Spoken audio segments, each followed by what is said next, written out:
Bestie, pick up. I have updates. I have hot takes. I have lore.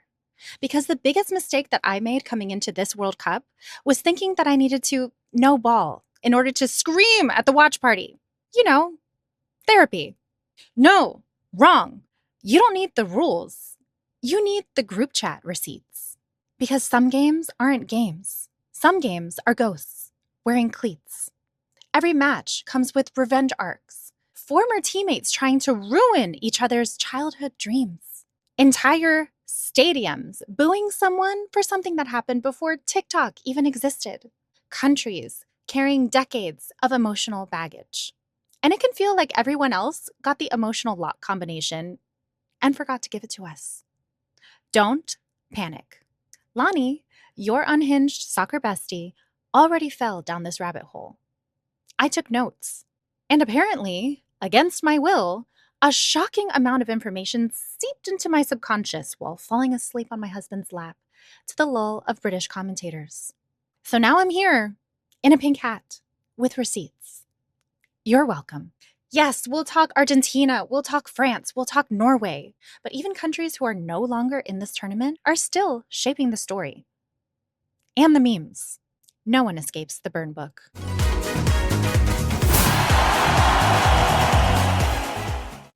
Now, this whole gala, as we know, is run by FIFA, the Regina George of international football. Everybody still comes to the party. Nobody fully trusts the host. And the two A-listers always expected to make an appearance, Messi and Ronaldo.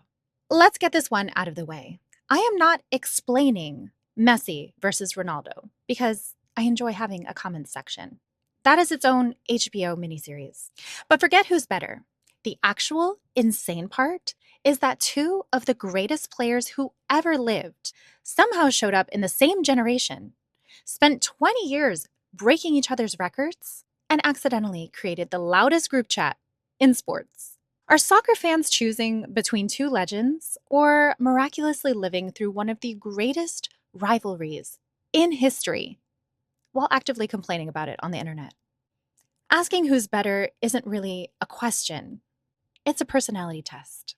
And it also feels like the end of an era, which is why everyone is acting accordingly. But someone hotter and younger is about to crush both of their legacies. We'll get to that in a moment. But first, you need to know why the entire soccer world is still side-eyeing Uruguay. 2010. Ghana is seconds away from becoming the first African nation to ever reach a World Cup semifinal. The ball is going in. Luis Suarez stops it with his hand. Red card. Ghana gets a penalty. Misses. Uruguay survives. Suarez celebrates. Ghana remembers. Some sports grudges are, you beat my team. This one is, you interrupted our national destiny and smiled about it. With your vampire teeth. Because yes, he also became famous for biting people. If these teams ever meet again, bestie, sit up. The ancestors are watching. And yes, this isn't even the most famous handball. Maradona of Argentina once literally punched the ball into the goal. The referee missed it. The goal counted. And later, he said it was un poco con la mano de Maradona y otro poco con la mano de Dios. Imagine cheating on international television and then giving God partial credit. Football is unbelievable, but also the world's biggest meme generator. Argentina versus Netherlands. On paper, quarterfinal. In reality, chaos with subtitles. Trash talk, cards. I mean, the most yellow cards ever in a World Cup match. You could cut the tension with a gaucho knife. Then, sweet, little quiet Messi looks at an opponent and says, "Que miras, bobo?" Which basically means, "What you looking at, fool?" And suddenly, the whole world remembered. The flea bites. This is why lore matters. You don't just watch the scoreboard. You watch who's still itching. But that was just an internet flea circus. This one is cinematic foreshadowing. Qatar 2022. Messi is finally about to get his fairy tale ending. The music swells, the credits are practically rolling, and then Kylian Mbappe storms into the writer's room and says, "Actually, what if this became my movie?" Bam! Hat trick, World Cup final, 23 years old, illegal levels of main character behavior. And somehow, even after all that, it still goes to penalties. One man finally gets his fairy tale. The other announces he isn't waiting for his turn. And Mbappe is currently tied with Messi's record for the most World Cup goals ever. And he's got plenty more tournament games in his future. That's sequel energy. But a new, heavily anticipated main character has appeared this season. Norway. Babe, the last time that Norway was at a World Cup, the Spice Girls still dominated headlines. That is not a joke. Meanwhile, the biggest World Cup debutante of this tournament had already spent years terrorizing club football and your boyfriend's group chat. The World Cup just introduced him to the general public. Imagine if Thor grew up in a lab dedicated entirely to scoring goals. That's Erling Braut Haaland, the slightly Shrek-coated face of Norway's golden generation. Not my words, he started it. And the memes are everywhere. Norway hadn't even been to a World Cup since the era of frosted tips and jelly shoes. And now, quarterfinals, facing England, which is delicious because England invented football. Norway invented invading England. History occasionally shows up wearing a Viking helmet. Is it a sign? Because this is where things get weird. According to internet conspiracy theory, in the last 4 World Cups, the team that beats the team that eliminated Japan goes on to win. Brazil knocked out Japan. Norway knocked out Brazil. So congratulations, Norway. You have earned the sacred protagonist energy. The plot armor is yours now. Unless, of course, England's favorite delusion finally comes true. Which brings us to England invented modern football, which means every World Cup comes with one national question. Did we create the greatest game on earth only for the rest of the world to become better at it? England is basically the parents whose kid became a global superstar and stopped returning their calls. They keep saying, "It's coming home." Babe, they've just been sitting by the phone. And their worst, prank callers? Us, of course. America keeps trying to decide if we want a long-term relationship. Meanwhile, soccer keeps leaving her toothbrush at our apartment. And now, after this World Cup, I fear we are meeting the parents, even if we still haven't deleted all the apps. Now, since we're hosting this tournament together, it is only polite that we gossip about the neighbors. Canada. Our quiet upstairs neighbor has been lifting weights in the garage for the last decade, and we all just noticed. They keep insisting they're just happy to be here. That's propaganda. They're getting jacked while no one was looking. Downstairs, Mexico. The loudest party on the block, the best food, and enough football passion to make us look like we're all brand new here. And they love trolling us. Yes, Mexico is our recurring final boss. We play in the same conference. Confederation. And now, even though we've all been officially eliminated, we still have to co-host like divorced parents at a graduation party. Which is awkward.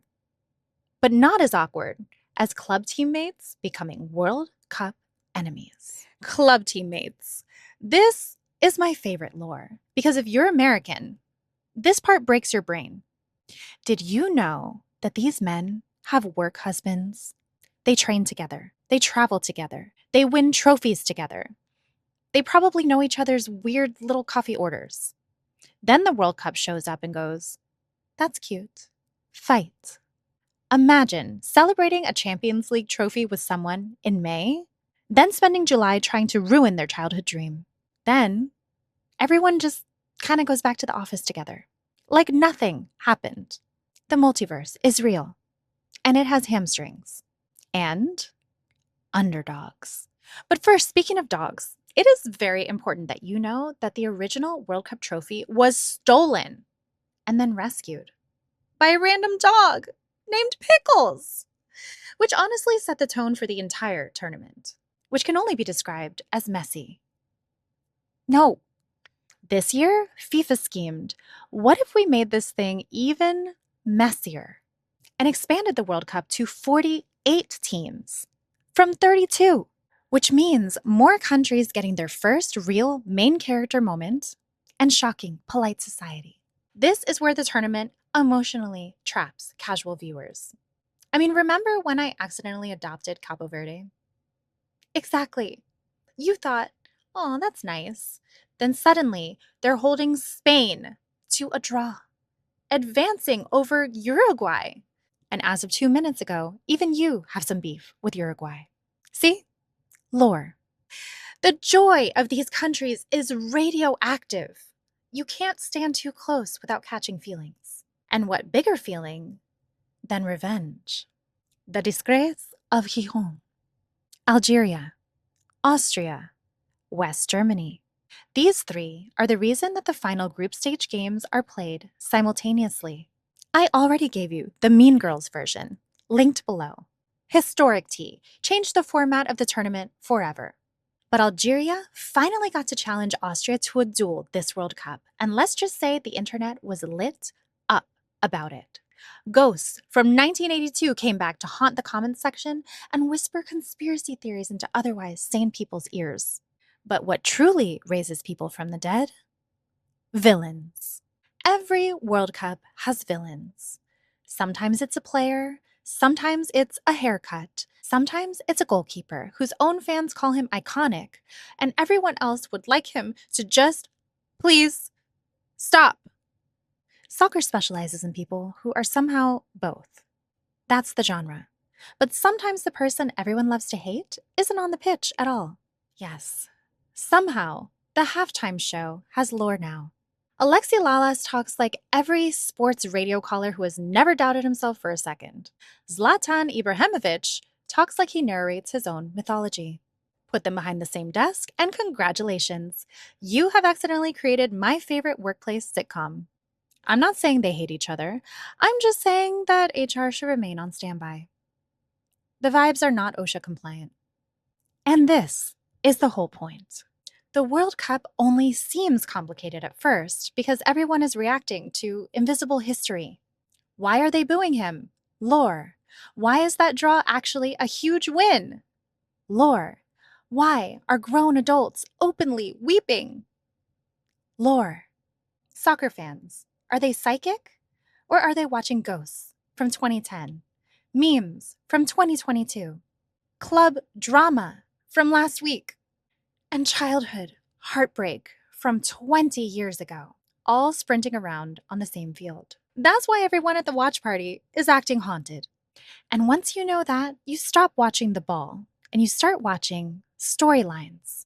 The fan base that know that hope is dangerous, but joy is worth it anyway. That's the World Cup. So if you've been feeling lost, you just didn't have the emotional subtitles turned on. That's what we do here. We don't become sports experts. We just sit in the car long enough for our mount to fall off. Oh no! All right, I'm just going to hold it. We're going to finish this up close and personal. Where was I? We're not becoming sports experts. We're turning the subtitles on because every tiny little bit of context makes the feelings more, which is deeply unfortunate. It is. It's deeply unfortunate. Welcome to Unhinged United, where we lovingly roast soccer while becoming increasingly emotionally compromised by it. We're following the heroes, the villains, the underdogs, the fan meltdowns, the halftime drama, the hot players we've respectfully noticed for research purposes. And yes, I regret to inform you, they all have day jobs, so the drama continues after the World Cup. I don't know if I'm ready. If you're behind, go catch up on my World Cup dispatches from the emotional front line. And let's gossip in the comments. Which piece of World Cup lore lives rent-free in your head? Because the rules are simple. The feelings are the problem. Love you. Bye.